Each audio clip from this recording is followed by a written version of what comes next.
certainly have fears that there is a serial killer at loose in Perth. Sarah Spears, Jane Rimmer, Kira Glennon. And every time you saw a young girl walking by, you think, oh God, is she going to be the next victim?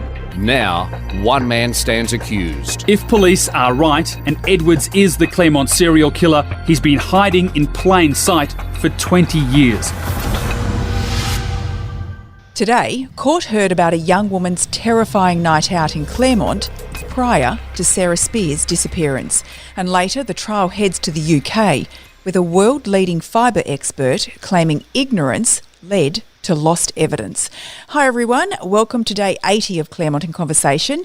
It's after 7pm here in Perth and court has just wrapped up. Natalie Bonjolo, Tim Clark and Damien Cripps with you tonight. So Tim, the day started unexpectedly really with a witness who recalled how a night out in Claremont almost ended with her jumping out of a moving car. Yeah, that's right, Nat. So we heard a lot of this type of evidence many months ago, but we did a quick flashback today in terms of we weren't expecting it, but there it was, just presented sort of out of the blue a little bit. The context being that this is a witness that the prosecution called, but they called that witness on behalf of the defence. It was a request from the defence side, please can you call this witness because we want to cross-examine her. But if not for that request, she wouldn't have been called at all. But that's part of the process. And so up she came. Her name was Rebecca Keamy. And as you said, Nat, back in 95, she was a young 20-year-old girl, or young woman living round the corner from Claremont. And as we've discussed many times, she was one of the many young women and young men who frequented the night spots of Claremont, Continental Hotel and Club Bayview being the optimum ones. And she sat in court and described a very disturbing incident which happened to her when she was walking home and was offered a lift by a man in a white car, which turned quite nasty very quickly. And what happened in the car? You know, she said that she was very frightened. What happened to make her so scared? Well, yeah, so she described how she initially was engaged by this driver, this man. He offered her a lift. She refused initially, then got in, was driving off and drove off quite quickly. Very quickly she became uncomfortable because basically the man wasn't talking to her when she was trying to engage him in conversation. This was very early one Saturday morning, I must add, 2 o'clock, 3 o'clock in the morning. And then this gentleman, as she described it, started grabbing her leg. She pushed him away. He persisted. She pushed him away again. And then, as you said, right off the top, Matt, she was very frightened at that point and described how she implored him to turn down a certain street, which was not the destination she was headed for, basically because she didn't want him driving so fast, because she was seriously considering jumping out of the car to get away from him. He eventually did stop. She did exit very quickly, then hid, and awaiting his departure, which eventually came. But she remembered the incident very clearly, obviously, because she was very clear in her evidence today. And most importantly, I suppose, remembered a description of the man and a description of the car, which certainly the car was very different to the cars that we've heard about in particular. I mean, although it was a white station wagon, but it was a different style of station wagon, smaller, a Japanese style car. She described as very old, rusty, dirty, and the bloke driving was older than her, but not much older. Olive skin, dark hair, over the collar, and skinny and scruffy in appearance, which obviously differs in several significant respects to the description or how Mr. Edwards looked, what car he drove at the time this happened. So, Damien, I guess we can look at maybe what the obvious reasons as to why Mr. Jovich may have asked the prosecution to call up this witness. And I guess they're pointing to the possibility that someone other than Mr. Edwards had picked up young women walking home from a night out in Claremont. Well, I think that's exactly right, Nat. I think that one of the things that arises to my mind in this circumstance is that if you were a person making a decision about all of this evidence that everybody's heard, and what we're being directed to try to deliberate on. If you were the defence, one of the things that the message you would try to get across to the person making that decision is there was lots of people who were doing this kind of thing in the 90s. I mean, it seems to me, to my mind, only after the turn of after 2000 that we really started to say, you know what, hitchhiking's not really a good idea. So back then, I would have thought, and that's the defence's message, that lots of people were giving people lifts and lots of people were taking them. Yeah, that's right. And is it unusual for defence to ask prosecution to call a witness that they hadn't called themselves? I think that I'm confident to say that it's not unusual for the defence to do anything.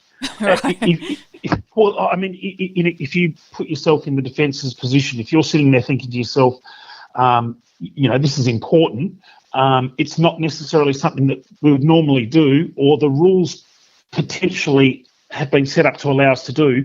But if you're a defence lawyer, for that matter, even a prosecution lawyer, you would certainly ask the question, and obviously that's what's happened here, and it's gone ahead. So it is a bit unusual because the practice would generally lend itself to the prosecution calling all the witnesses and that being part of their case. But in a case where the defence know of a witness that has been spoken to about something, and they would have been provided a statement on the prosecution brief, so they would have had some insight into what this person had to say about that time and what had happened to them. If they thought that it could be beneficial to their case, you'd certainly ask the question.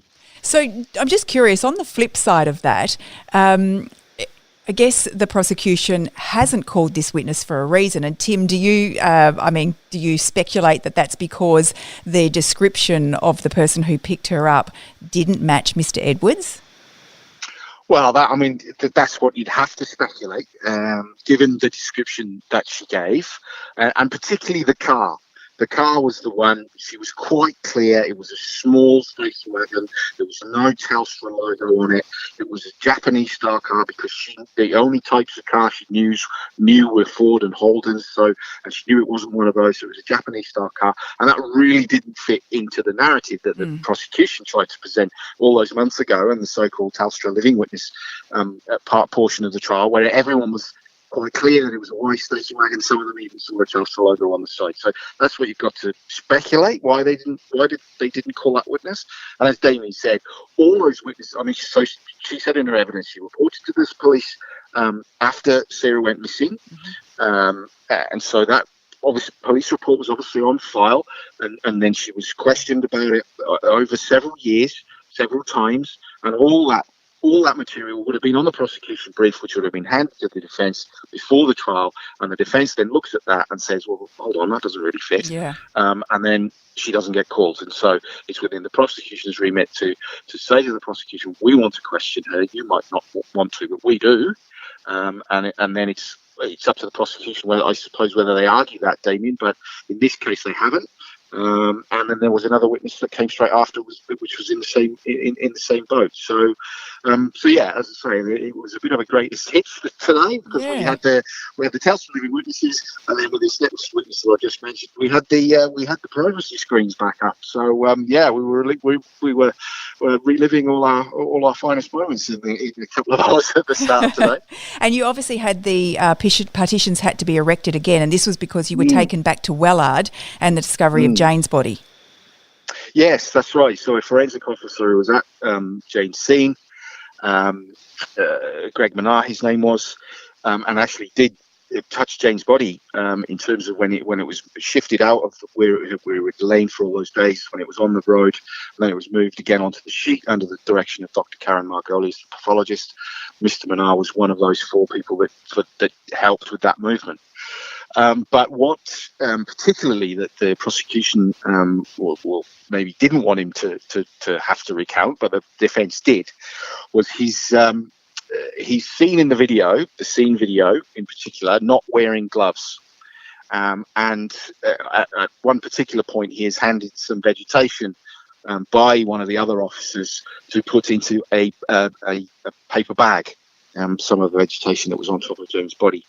And he then ushers that vegetation into the bag, not wearing any gloves. And then later on in the video, one of his senior officers actually asks him directly, "Are you wearing gloves?" He answers no, and then he's instructed to put them on. And so that was the bulk of the questions that Mr. Yovich wanted to ask him about. And presumably, again, reading between the lines, trying to cast forward a little bit, crystal ball stuff, that will point to, well, look, you might say that you're trying to do everything you possibly could not to contaminate, but there you have an officer, senior officer, forensic officer, senior enough to be at the scene of one of the most high-profile murder in Perth, handling potential exhibits without gloves. So there it was. He answered the questions, and he wasn't on there for long, but the point was very much made while he was there. And it was very interesting because he was asked also by Mr. Yovich if he had touched the body, and he'd said he had no reason to touch the body. But of course, then you've watched this, or you couldn't see the video, but then you hear in this video, well, isn't that you there touching the body? And now the reason, to put that into context, the reason he was there, he was a fingerprint officer. And he had been called to the scene potentially to be able to take the fingerprints from Jane to identify her, help identify her, and then obviously potentially any other evidence that might be there. When he said he was shown the body, Jane's body, he said it became very clear to him very quickly that he wasn't going to be needed for that purpose because basically of the decomposition of Jane's body. So it was in that context he was asked, did you touch the body? And he said, well, no, I had no reason to because my primary role was being there. It became evident to me I was pretty much redundant because I wasn't going to be needed for that role. But then, as you said, Nat, later on, he was employed as part of this four-person team that basically rolled Jane over onto the sheet when they took her out of where she'd been in situ. So you can't really read into that he was trying to obfuscate or trying to mislead or even trying to misremember. I generally think there was a question that was asked in context and he answered it. And then he showed another piece of video and he said, well, yes, that is me. I did touch the body, and I do hasten to add he had the gloves on by the time that he did handle Jane's body. So yeah, it was quick, it was forthright, and then we moved on, as you say, overseas to my native land, where Dr. Palmer was the main witness of the day. And Miss Barbagallo asked for his opinion on how well WA Police did in their attempts to preserve or collect trace evidence. What did he say to that? Yeah, so this is Dr. Ray Palmer. This is the forensic expert, a world-leading fibre expert, and the prosecution's expert in this fibre expert in this case. A very important witness because, as I mentioned earlier in the weekend last week, he is the man who was being asked by the prosecution to bring all this longitudinal and long-winded at times fibre evidence together and bring some conclusions, and that's what he started to do today.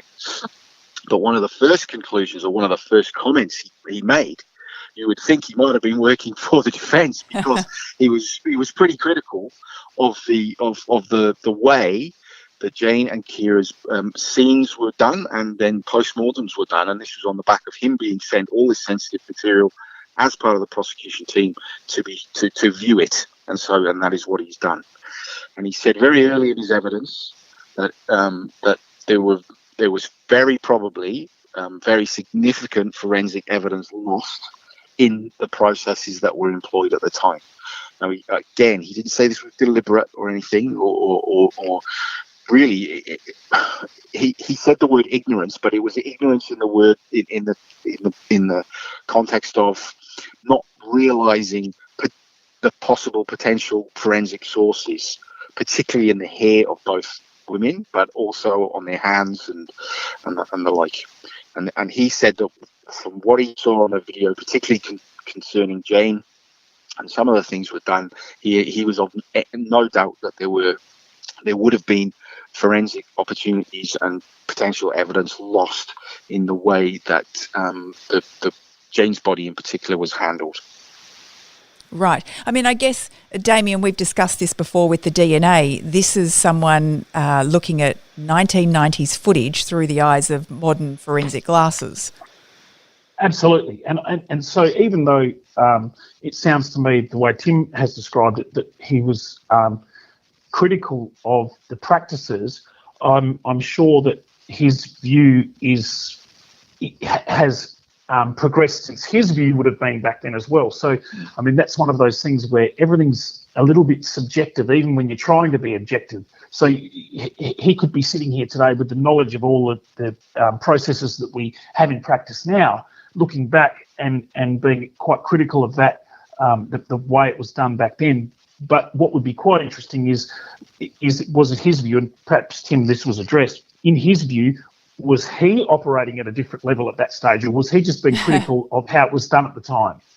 Well, he certainly, and he was very expressly said this, David, that this wasn't just a Western Australian issue back in 1996 and 1997. He says he's studied cases, been consulted in cases, been involved in cases at that time, and then reviewed them, and the same sort of primitive practices, I suppose, in terms of today's forensic knowledge were employed in various jurisdictions on both sides of the planet. So this wasn't a particular critique of Western Australian police at that time. He said this was just how it was done at that time, but that doesn't negate the fact that in this particular case, things could have been done differently, or if they had been done differently, then there might have been more evidence to sift through, whether it be in the immediate years after those examinations or in all the preceding years that were to come. Yeah, and I think what's really important about experts, if we call them experts, Tim, in that, is that I think a lot of people have the perception that if the prosecution calls an expert, then that expert can be swayed to say what the prosecution want. Or if the defence call an expert, that expert could be swayed to say what the defence would prefer them to say. But as we know, with experts, the preferred experts are the ones that will come along and just say what they actually believe as part of their expertise. And I think that there's a general consensus amongst the public that if the prosecution calls an expert, they're going to come along and say what the prosecution want them to say. Well, that's not generally the case. I mean, as it seems like we've heard here, this witness was more than happy to come along and be critical of the way things were done back then. And if we take that a little bit further, it might seem that would be beneficial to the defence case, because it might raise an argument for the defence that, given this expert has said that the practices weren't ideal, that might work in the defence's favour. But as I'm listening now to Tim explaining it, it doesn't necessarily do that, because it puts a sphere across the globe on how practices were being done back then, and therefore we shouldn't be too critical of the WA team that were working on it at this stage, because this is what was happening across the world.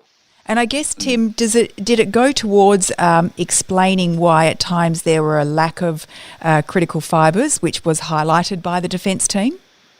Well, absolutely, Nat. So I suppose in that way you could see Dr. Palmer or the prosecution turning a negative into a positive, because as his evidence progressed, and so a lot of it was research-based. So Dr. Palmer was giving a broad outline of all the research that surrounds fibre evidence and its collection, its transference, its significance, and that's what experts are there to do, because they are expert enough to talk to that.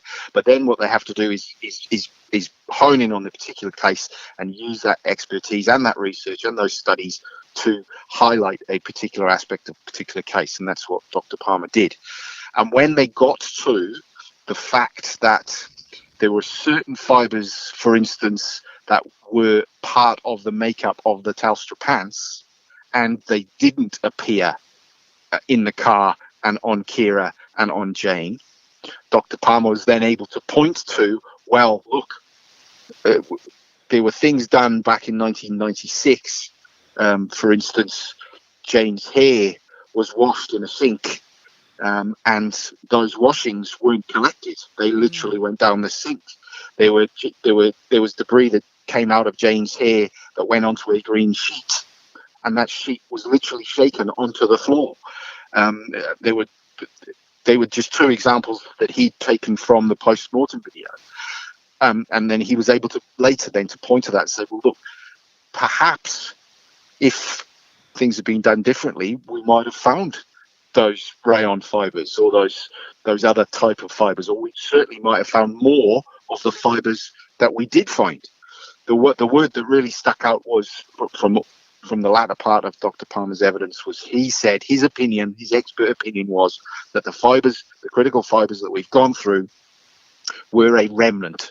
They were what was left after everything that had happened, particularly the bodies being out in the open for so long, 55 days in Jane's case, 19 days in Kira's case. Then how they were processed, moved, and then examined. And then the hair was stored, as we know, frozen, in both cases for a long, long time. And he said after all that, this is what was left. But this, he said, is an opinion, he would be very surprised if these were the only fibres that were deposited on the two women at the time of the commission of the alleged offences. Yeah, that's very interesting.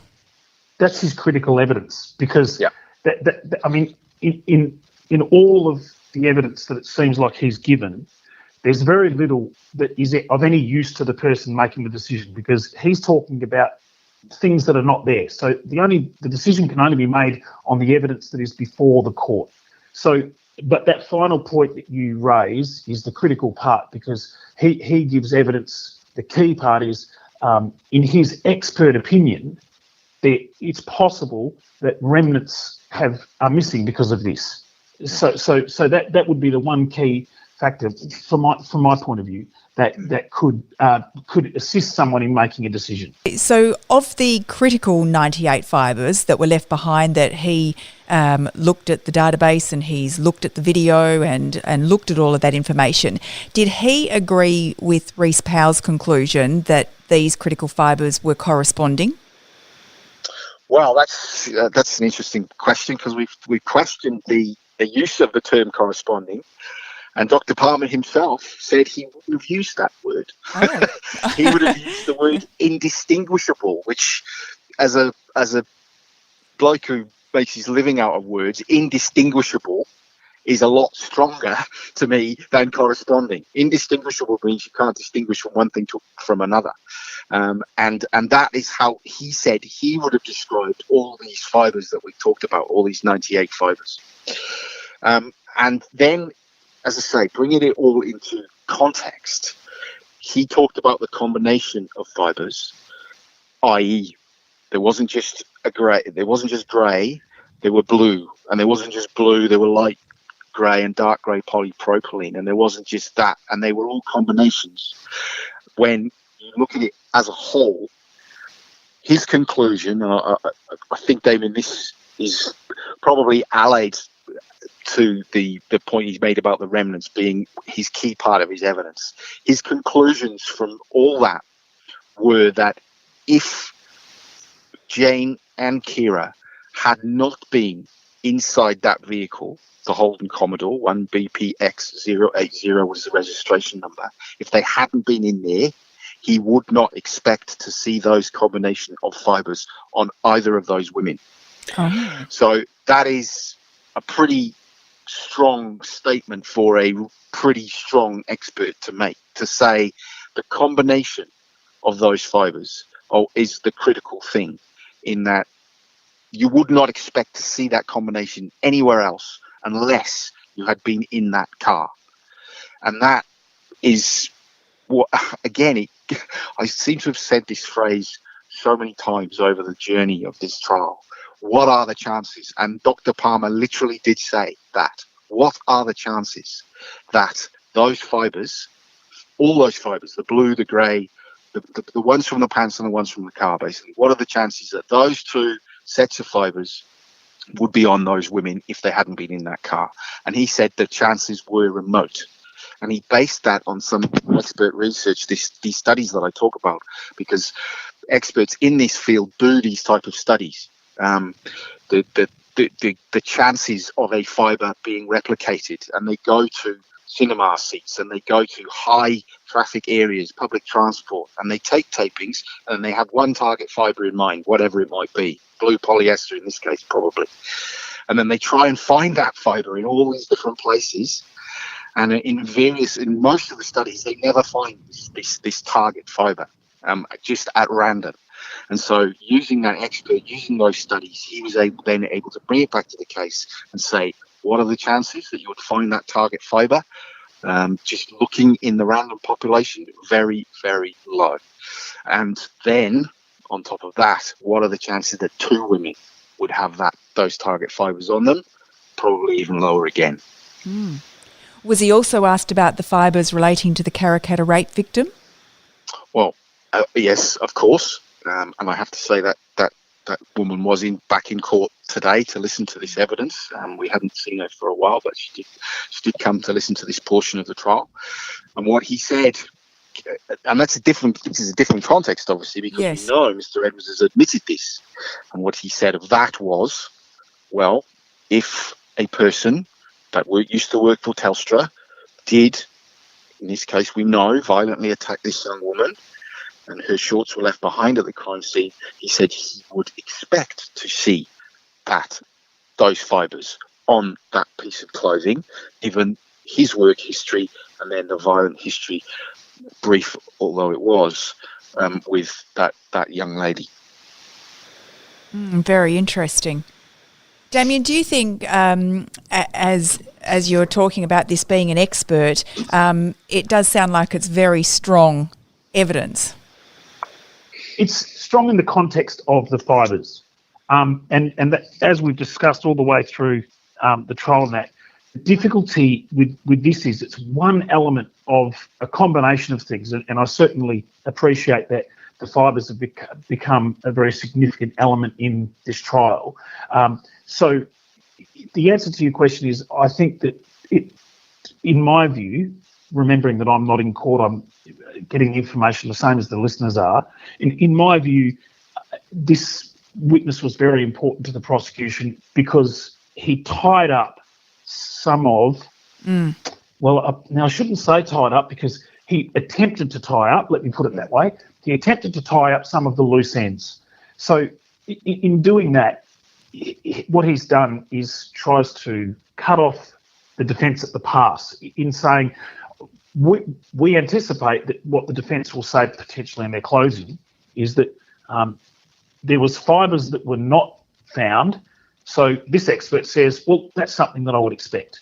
And so in the context of this fibre evidence, he becomes a significant factor that the court can consider when they're making their final determination. So, yeah, you can see why they've gone to the lengths they have to get this witness to give evidence. Yeah.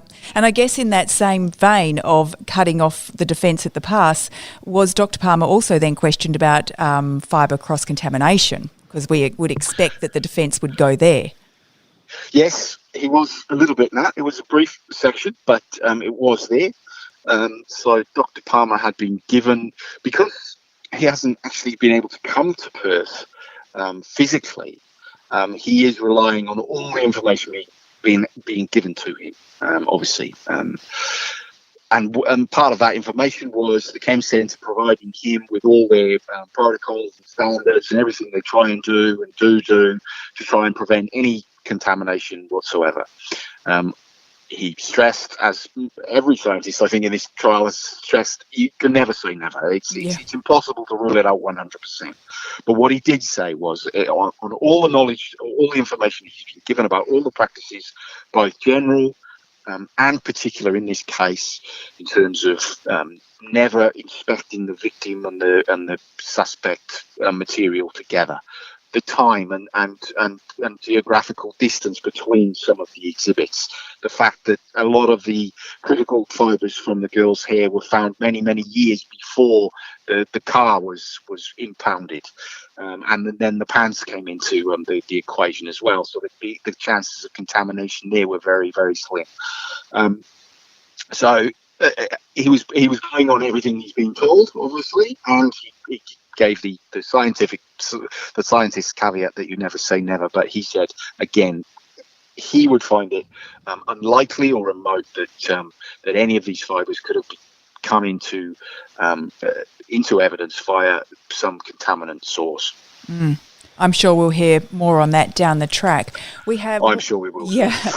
One question before we go from Corin. It's quite a long one, so stick with me here. If the defence fails to prove reasonable doubt in relation to the DNA found under Ms Glennon's fingernail, which I understand they failed to do, is this alone not enough for Justice Hall to decide upon a guilty verdict for the accused in Ms Glennon's case? I understand that the defence proved that contamination is of course possible and did occur in other areas of this case, but they failed to successfully provide evidence of an opportunity for how the DNA of the accused could have contaminated Ms Glennon's fingernail.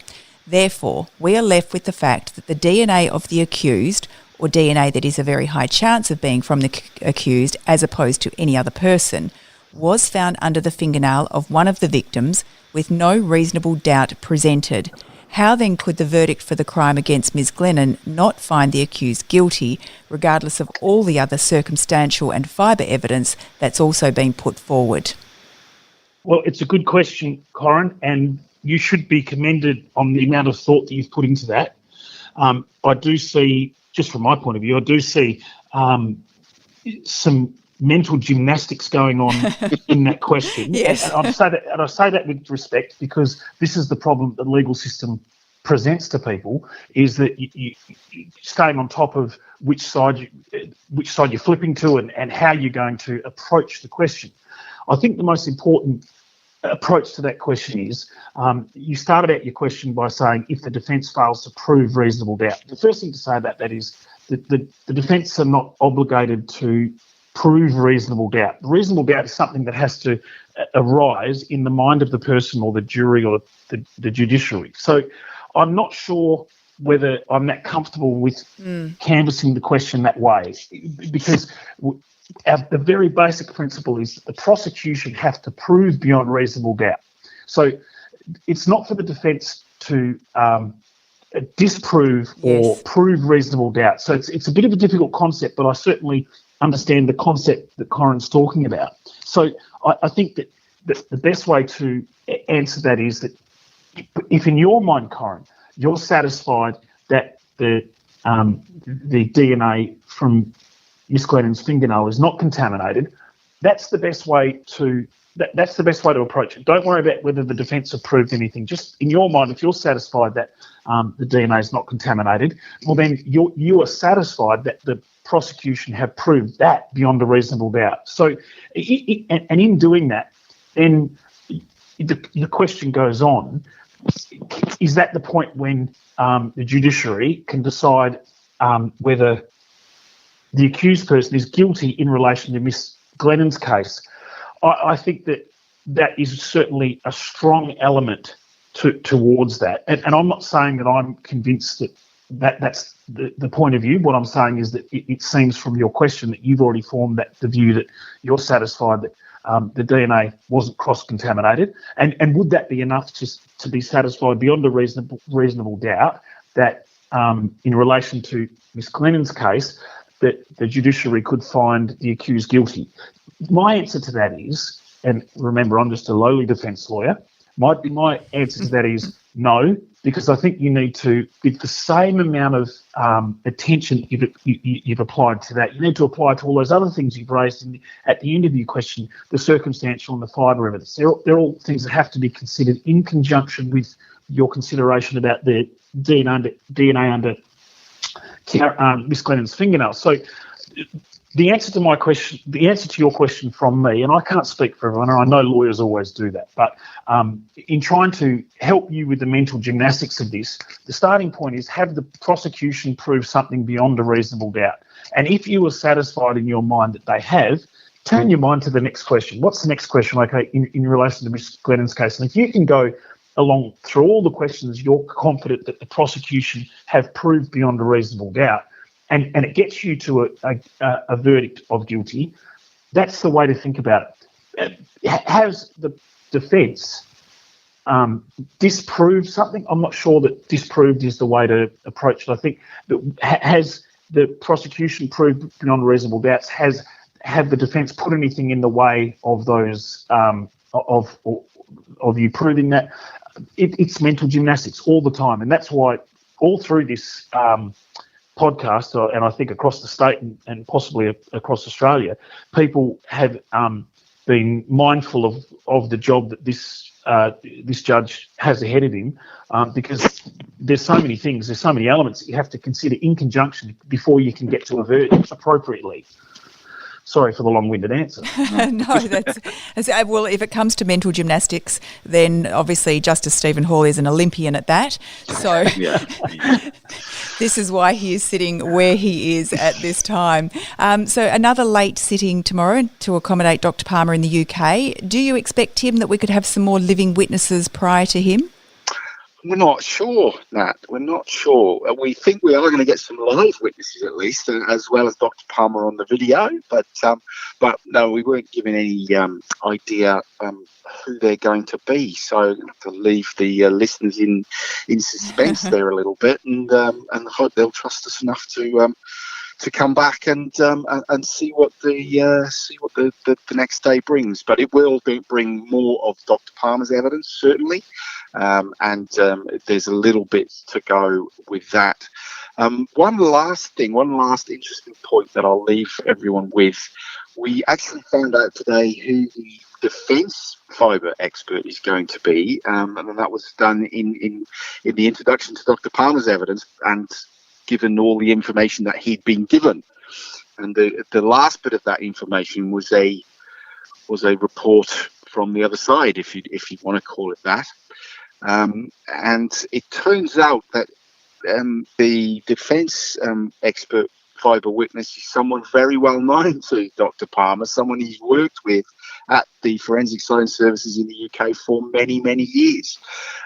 So if I was going to be all tabloid about it, I was going to be expert versus expert, friends versus friends, that type of thing. But it's an important point to raise that we haven't heard any of the defence direct evidence yet, but that will certainly be a significant part of it. What their fibre expert, the conclusions they bring to all this direct evidence to come from the Chem Centre. So, and as we know, scientific minds can diverge in very different paths in terms of conclusions.